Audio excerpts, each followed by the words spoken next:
There's a specific kind of silence that falls across a room when you tell your family you just quit a six-figure job to grow kale. My mom's fork didn't even reach her mouth. It just hung midair like gravity had taken a lunch break. My dad blinked like I had spoken in Morse code. And then, as if choreographed, they both burst out laughing. Not a chuckle. Not a, "Huh, you're joking, right?" laugh. I'm talking leaning back, wheezing, wiping tears from their eyes kind of laughter. "Wait, you're serious?" Dad said between coughs. "You're gonna become a farmer? Like with chickens?" Mom added, mascara smudging as she laughed so hard she cried. I just stood there, holding my resignation letter like it was a trophy no one wanted. To be fair, I got it. I had spent 8 years climbing the corporate ladder at a national logistics firm. Bland cubicles, polished shoes, passive-aggressive emails, the whole package. I was good at it too. Managed a team. Handled high-end accounts. Even got a standing ovation once at the quarterly meeting for saving a contract no one else could. But none of it felt real. Not like the soil under your nails or the way tomatoes smell when you pluck them still warm from the sun. It didn't happen overnight. I didn't wake up one morning and think, "Beats. That's my destiny." It started with weekend gardening to de-stress. Then it turned into late-night Googling about organic composting. Eventually, I found myself skipping happy hours to plant heirloom carrots in pots on my fire escape. I couldn't stop thinking about it. Not the idea of running away, but the idea of running towards something. So yeah, I quit. I cashed out my savings, sold half my furniture, and leased a chunk of overgrown land an hour outside the city. It was rough. Like broken tractor and suspicious raccoon. Kind of rough. But it was mine. Meanwhile, my parents didn't speak to me for a full week. Then came the passive-aggressive texts. "Hope you're enjoying your vacation in the mud. We saw a billboard for Whole Foods, maybe they're hiring. Are you gonna sell worms next?" My sister joined the party too. She sent me a meme of a scarecrow with the caption, "You after quitting your job to chase a vibe." Look, I don't blame them. Not entirely. My family comes from the kind of background where success means, keep your tie on and shut up until retirement. If you break from the plan, you're not just taking a risk, you're an embarrassment. But I didn't quit to prove anything to them. I quit because I couldn't go one more day writing emails about freight invoices while my soul felt like a forgotten Excel sheet. The first few weeks on the land were brutal. I woke up sore in muscles I didn't know existed. My hands blistered. I learned, the hard way, that fencing is not something you can YouTube and nail on the first try. Rain made everything slippery. I fell. Twice. Okay, 4 times.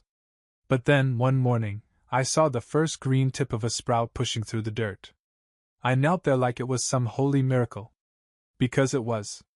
That sprout was the first thing I had grown with my hands. No meetings. No middle managers. No fake smiles or budget reports. Just me, the earth, and that stubborn little seed that said, "I got you." Of course, when I posted a picture of it online, Mom replied, "Is that lettuce? Should we be impressed now?" I didn't answer. Just smiled. Because I knew something she didn't. It wasn't lettuce. It was the start of something that would one day have my former CEO waiting in line, with a checkbook, while my parents sat in traffic wondering why the line at my stand was wrapped around the block. But that came later. For now, I went back to digging.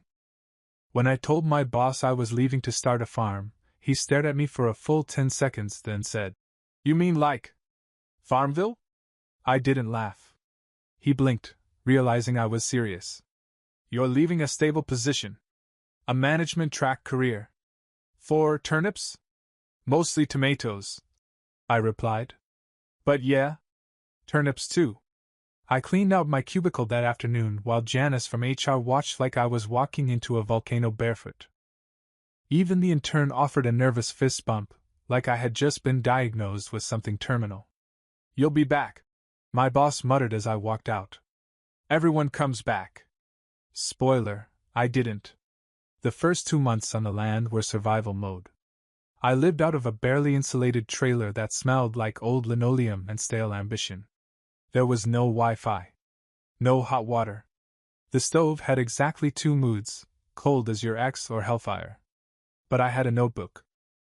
And in that notebook, I wrote everything: planting schedules, weather patterns, soil acidity notes, pest sightings, moments of hope, and quiet breakdowns. I grew radishes that looked like angry marbles and zucchinis that could double as blunt weapons. I learned that organic farming mostly meant your plants die more slowly but with dignity. I ate scrambled eggs for 12 days straight because my chickens refused to coordinate with my calendar. I named them Henny, Yoko, and Beyoncé. Beyoncé was a diva, naturally. Meanwhile, my parents kept texting things like, "Still playing with dirt? The Johnson's kid just got promoted to VP. You could have been a VP. You were always too stubborn for your own good." What they didn't know was that I had found a rhythm. My mornings began with dew clinging to the grass and the sound of rustling trees. My evenings ended with sunsets so orange it looked like the sky was flirting with fire. I sold my first batch of produce at the local Saturday market. Small table. Wooden crate. Hand-painted sign. Back to soil farms. A few curious locals stopped by. One old lady bought all my beets. "They remind me of my husband," she said, then didn't elaborate. I didn't ask. My earnings? $92 and a bag of goat cheese in trade. Was it humiliating after once managing $2? 4M accounts? Nah. It was mine. Every dollar. Every beat. Every stupid, crooked carrot. The next week, I made $120. Then $180. Then $300. Slowly, I was finding my people. Foodies. Restaurant owners. Health nuts. Hipster dads in ironic overalls. But my favorite customer? This 10-year-old kid named Eli, who came by with his grandma every Saturday. He'd hold up a pepper like it was a dragon egg and ask, "How do you make this?" And I'd smile and say, "Magic. And compost." Meanwhile, my parents kept inviting me to real job interviews they found online. "There's an opening at your old firm. Just saying. Why don't you go back before it's too late?" But I was already gone. One weekend, my sister called me out of nowhere. "Are you, okay?" she asked. "Mom says you're having a breakdown in the woods." I looked around at rows of greens swaying in the breeze, fresh tomatoes sunbathing on the vine, and the honeybees buzzing like drunk cousins at a barbecue. "Yeah," I said. "A breakdown never looked this good." She didn't get it. That's fine. Most people didn't. But the thing about growing things from scratch? You learn patience. You learn silence. And you learn that success isn't loud. Sometimes, it just grows quietly, until one day it's big enough that everyone driving by finally sees it. Even my parents. I was balancing a crate of purple bell peppers when my mom's voice popped into my voicemail like a ghost from a life I barely recognized. "We're worried about you. I mean, is this even sustainable? When are you going to stop playing farmer and come back to real life?" Ah, yes. Real life, the one where my soul slowly deflated under fluorescent lights while my inbox regenerated like a hydra. The same life where I celebrated my birthday by eating sheet cake in the break room while Bob from accounting asked if I'd updated the shipping spreadsheet. Yeah, I miss that deeply. The truth? I'd never felt more alive. That summer, my hands were permanently stained from dirt and beet juice. I started waking up without an alarm. I knew which trees the crows liked and how the soil smelled before rain. I built a tiny cold storage shed using reclaimed wood and exactly 12 curse words. My tan was so intense, my old coworkers would have mistaken me for someone who works outdoors on purpose. Which I did. And the farm? It was working. Restaurants were emailing me directly now. One chef drove all the way from the city to buy my peppermint heirloom basil, and left with 3 crates of kale and a jar of fermented hot sauce I hadn't even planned on selling. Word spread. Soon, my Saturdays looked like a pop-up concert: long lines, reusable tote bags, people filming my tomatoes like they were celebrities. My produce stand had become, dare I say it, a vibe. Meanwhile, my parents still thought I was having a rebellious phase. They didn't visit. Not once. My sister showed up once, in heels, bless her, and immediately screamed when she saw a caterpillar on a cabbage leaf. Ew, EW, EW. You touch this stuff? It's organic, I said. It's alive, she said, backing away like the broccoli had teeth. She stayed 10 minutes, took a selfie with one of my goats, which she filtered into oblivion, then posted. Visiting my weird farm brother today. At least he's happy? Face with tears of joy #countrychaos. Yeah. Real supportive. But I wasn't angry. I was just done performing for people who never clapped anyway. Still, I'll admit it stung, especially on Sundays. Sundays were always family day growing up. Grilled chicken, store-bought salad, dry jokes from Dad. Now Sundays were me, the goats, and the sound of wind brushing through rows of arugula. And even though I had dozens of customers, even though chefs were tagging my produce online, even though Eli drew me a crayon picture that said, "You're the plant king," deep down, a part of me still waited. Waited for a, "Hey, we're proud of you." Waited for them to say, "Maybe you knew what you were doing all along." But that moment never came. Instead, I got another message from Dad. Saw your little booth at the market when we drove by. You had a line. Congrats. Still, hope you come to your senses. Right. Because in their minds I wasn't building something. I was delaying something. Delaying marriage. Delaying a real job. Delaying the moment I finally begged to come back and join the rest of the beige, sensible world. What they didn't realize was, I wasn't waiting anymore. I was planting. And you don't plant if you're planning to leave. Then one Saturday, something wild happened. I was setting up my stand when I saw a guy step out of a black town car. Clean-pressed suit.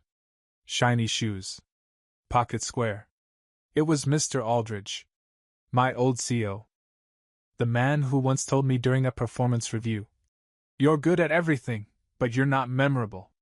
I froze, beat in hand, dirt on my jeans, sweatband across my forehead like some backwoods ninja. This dude? He looked like he hadn't even wrinkled in 5 years. He looked around at the setup. At the crowd. At my chalkboard menu of microgreens and infused vinegars. Then he smiled. But he didn't say a word. Not yet.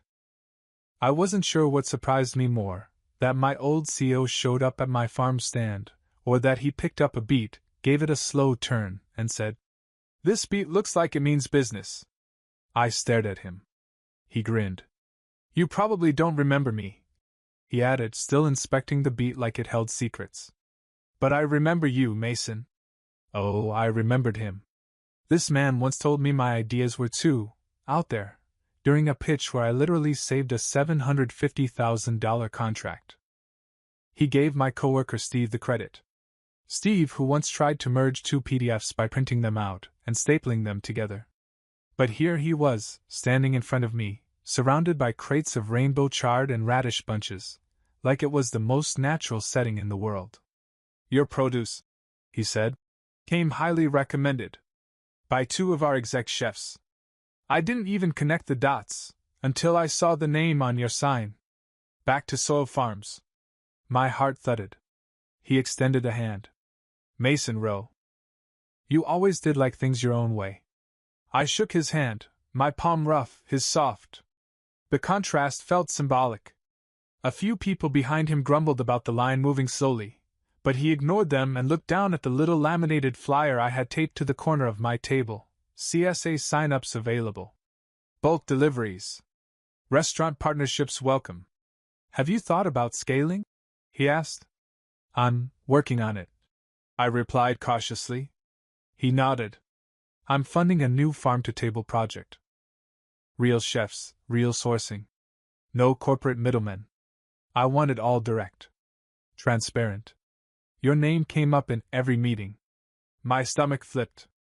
What was this? He reached into his coat, pulled out a small leather notepad, not even digital, classy as hell, and jotted something. Then came the checkbook. The man actually carried a checkbook. Who does that? He scribbled something, tore it out, and slid it toward me like a magician finishing a trick. "I want first pick of your winter harvest," he said. "This is an investment.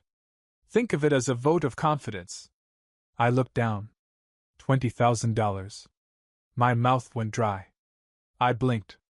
Twice. Made sure it didn't say 200, or 2,000. Nope. $20,000. With my name spelled correctly. In perfect fountain pen script. Someone behind him muttered, "Is this guy buying the whole farm or what?" I almost laughed. Mr. Aldridge straightened his cufflinks. "We'll be in touch. Don't disappear again, Mason.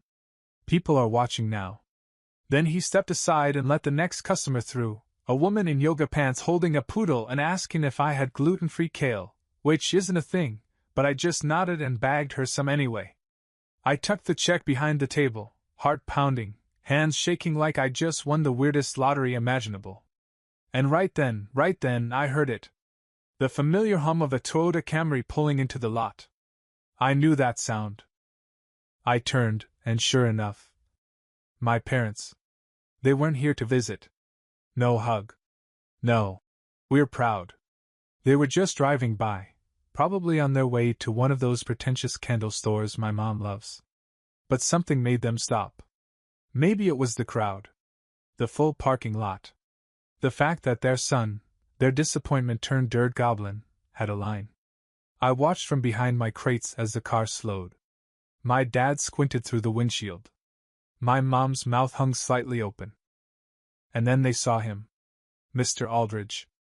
Still within view. Still holding one of my carrots like it was some museum artifact. Mom leaned forward, pointing. Dad mouthed, "Is that?" "Yep. That's your son's old boss. Waiting in line.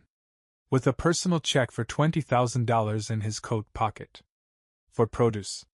From the kid you called a failure." The Camry sat there for a full minute. No one got out. No one rolled down the window. My mom was still leaning forward in the passenger seat like she thought proximity alone might explain what she was seeing. Dad squinted again, clearly trying to rationalize. Maybe he thought Aldrich was just lost.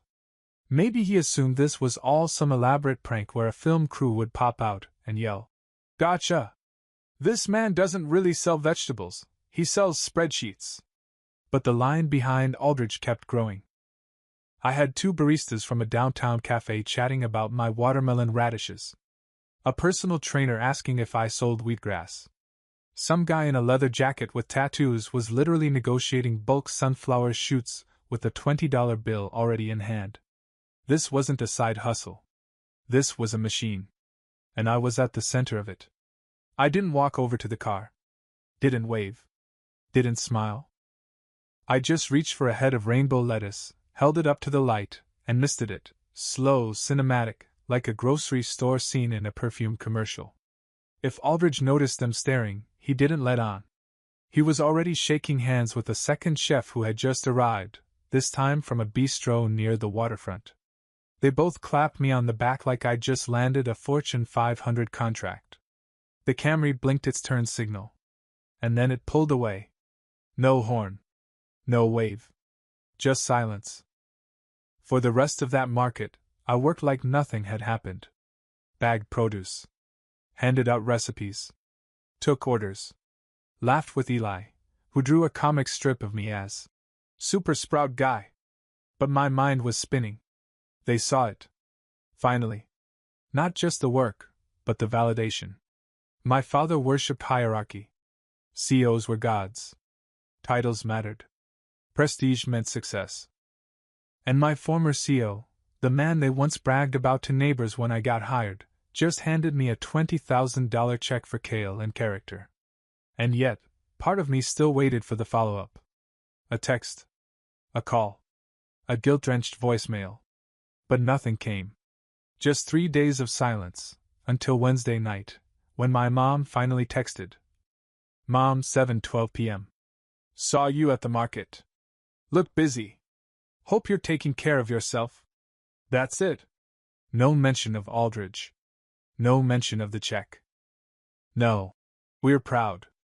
Just hope you're eating. I almost replied. Something sarcastic. Maybe. I make 3 varieties of hot sauce now. One's called Mom's Concern. But I didn't. Because I didn't need to prove anything anymore. Their silence said more than any praise ever could. Still, that Thursday, Dad finally cracked. He called, from an unknown number, no less. Like I wouldn't pick up if I saw his name.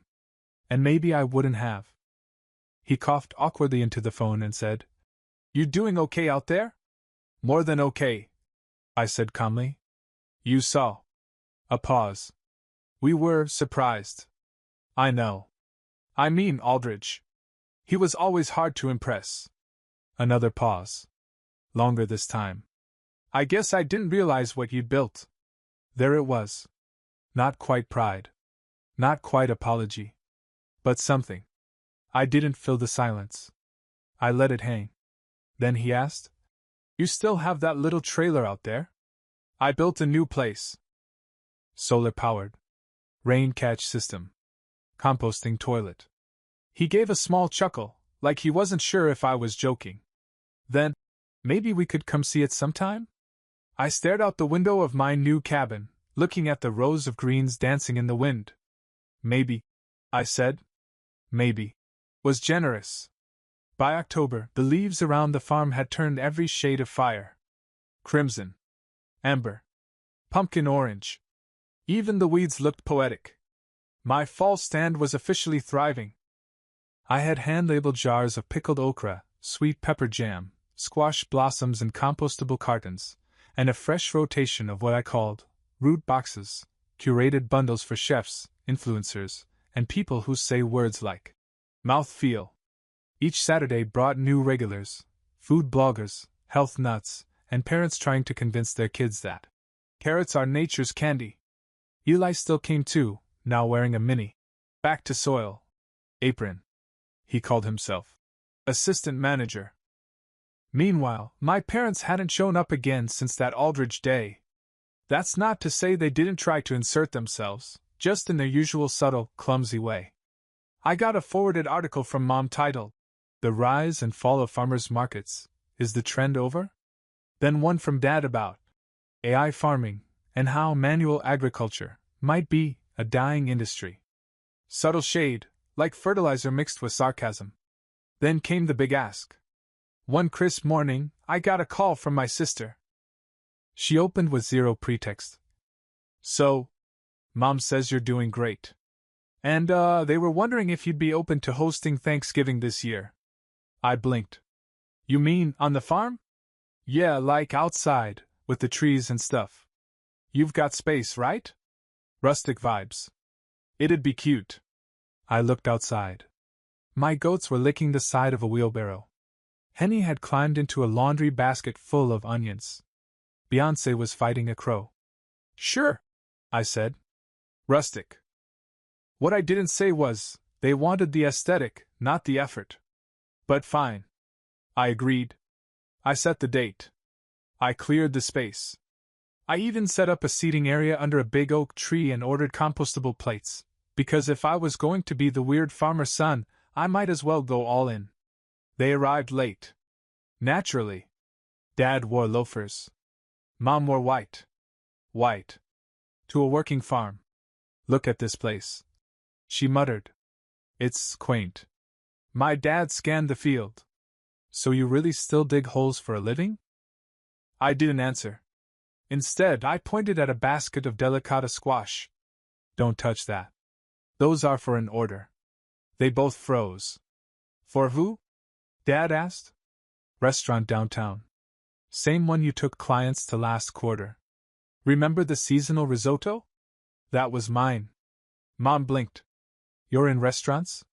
"About 8 now," I said, checking my clipboard. The rest of the family trickled in, cousins, aunts, the usual suspects. Everyone took selfies. Posted captions like, "Farm fresh feels leafy green sparkles. Thankful for family, and artisanal stuffing. Our little countryside dream." No one helped set the table. No one asked how I grew enough greens in a drought season. No one even thanked me, not until dessert. But Eli's grandma hugged me on the way out and whispered, "You built something beautiful. Don't let them make you small again." That almost cracked me. That night, after they left, after the pie plates were stacked and the folding chairs collapsed, I sat on the porch with Beyoncé, the chicken, not the icon, and stared at the stars. I'd fed 30 people that day. From scratch. From soil. And they still treated it like a hobby. But I didn't do this for applause. I did it so I could sleep at night. Wake up happy. Grow things that mattered. And soon, I'd start something even bigger. Because that $20,000 from Aldridge? It wasn't just a fluke. It was the beginning of a partnership. One that would turn this small farm into something they'd never be able to ignore again.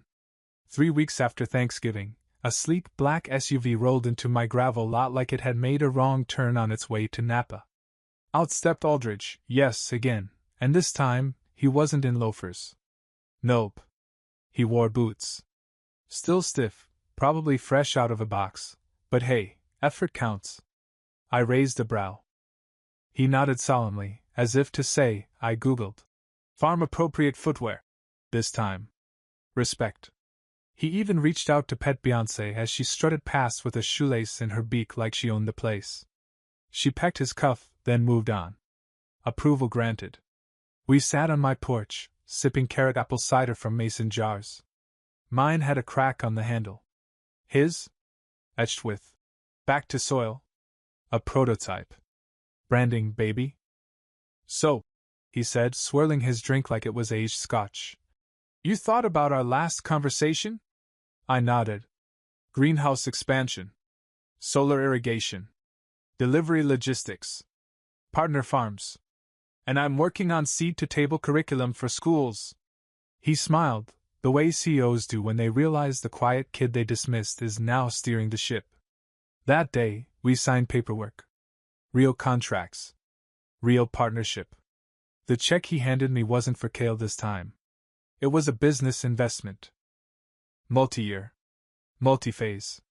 With my name in the executive summary. I wasn't just supplying produce. I was launching a brand. We called it Soil Forward, a sub-label for urban microfarms. I'd oversee product sourcing, mentorship programs, marketing. We'd start small, regional. Then grow. Later that evening, I texted a photo of the signed contract and greenhouse blueprint to the family group chat. No reaction. Just silence for 2 hours, until my sister replied. So you're like a dirt CEO now?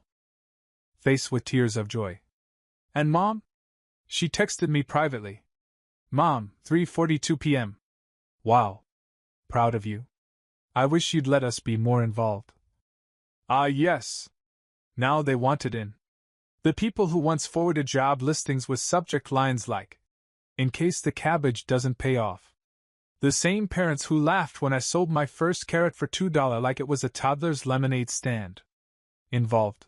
Now meant what exactly? Praising me on Facebook? Asking for holiday gift baskets with family discount? I didn't reply. Instead, I went to work. That weekend, we sold out before 10:30 a.m. It wasn't even a holiday rush, just word of mouth. Local chefs. Wellness bloggers. One lady drove 2 hours just for my beet hummus because her nutritionist refused to eat anything else. I was packing up early when my phone buzzed. Dad. Calling. Not texting. Calling. I nearly dropped a crate of daikon. Hey, he said. We're at the market. I blinked. Which one? Ours, he said like it was obvious. I stepped out from the back of the stand and spotted them. Mom in a too-white sweater for farm territory, Dad standing stiffly next to an empty produce crate, scanning my chalkboard menu like it personally offended him.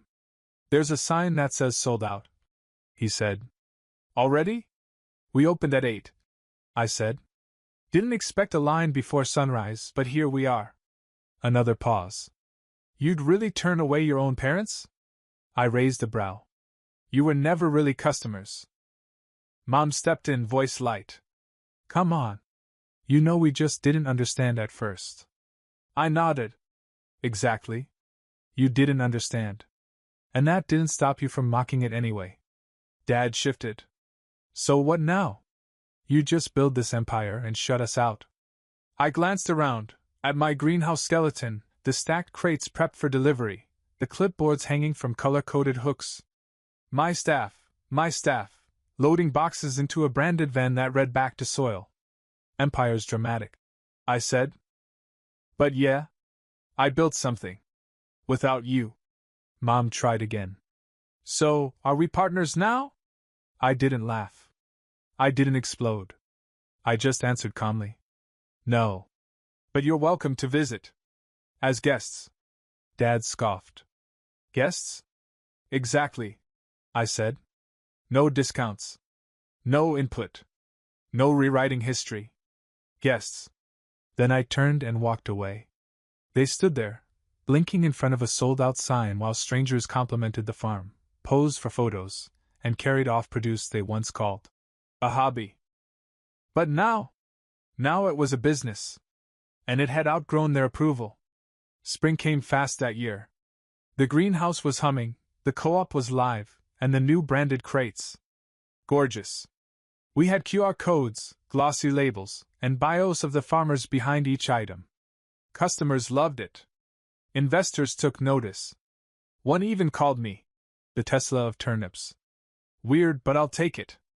Aldrich sent me a photo of one of our kale bundles plated at a luxury spa retreat. My logo was stamped on the side of the bowl. He captioned it. They asked if you catered weddings? Should I say yes? I laughed. Because 2 years ago, I was praying someone would buy 2 heads of cabbage. Now, I had 3 interns, a team of 6, and a delivery van with my name on the side. I wasn't running a stand. I was running a system. Then came the final twist. One Saturday, I was behind the counter restocking sweet onions when a familiar voice drifted over the crowd. I think that's him. He's the one with the peaches everyone's talking about. I looked up. My former department manager. The guy who once told me to stop bringing weird salads to lunch because it made the others feel bad. The same one who said I'd burn out in 6 months playing Little House on the Prairie. Now, he stood there in cargo shorts, holding a reusable tote bag and sweating under the May sun like a man who needed that salad. His wife pointed at my Jared tomato pesto. He reached the front of the line, looked at me, then did a double take. Mason? I smiled. Hey, Greg. He blinked. This is your stand? Technically, my flagship location. We've got 3 now. He tried to play it cool, glancing around. Wow. You really stuck with this? I did. Then, he did it. Pulled out his wallet. And said the words I never thought I'd hear. What do I need to pay for the full crate of whatever you've got? My kid's allergic to preservatives now. Doctor said farm fresh or nothing. I reached under the counter, pulled out a pre-packed box, and handed it to him. $1.20. He didn't flinch. He peeled off 6 $20 bills, handed them over like he was paying penance. And as he walked away, I couldn't help myself. Greg? He turned. I smiled. Calm. Polite. Funny who ends up in line. He didn't respond. Just nodded and walked off. That evening, I sat by the field as golden hour hit the crops. The sun hit just right, and my shadow stretched long, strong, full. My phone buzzed again. A missed call from my dad. I didn't answer.